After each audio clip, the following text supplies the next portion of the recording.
काल अचानक सारसबागेत जाण्याचा प्लॅन झाला. मग काय, आम्ही रिक्षा बुक केली, निघालो सारसबागेत. फिरायला जायचं म्हणून रियानला आणि मिवानला प्रचंड आनंद झालेला होता. रस्त्यातील प्रचंड ट्रॅफिक पार करून आम्ही पोहोचलो सारसबागेत. सारसबागेत पोहोचल्यानंतर आम्ही सगळ्यात आधी गणपती बाप्पाचं दर्शन घ्यायचं ठरवलं. त्यासाठी आम्ही इथे फूल आणि प्रसाद विकत घेतला. मंदिराच्या काही पायऱ्यावरती चढून आम्ही गाभाऱ्यात प्रवेश केला आणि गणपती बाप्पाचं छान मनमोहक रूप बघायला मिळालं. मिवान आणि रियानने सुद्धा छान दर्शनाचा लाभ घेतला. त्यानंतर मंदिराच्या परिसरात थोडंसं फोटोशूट केलं आणि आम्ही मंदिरातून खाली आलो.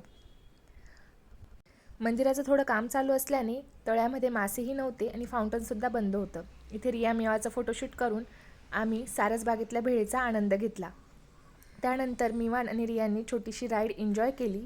त्यानंतर आम्ही तिथलं थोडंसं स्नॅक्स आयटम खाऊन घरी परत आलो. तर आय होप तुम्हाला व्हिडिओ आवडला असेल. व्हिडिओ आवडला असेल तर नक्की लाईक, शेअर आणि सबस्क्राईब करायला विसरू नका. बाय.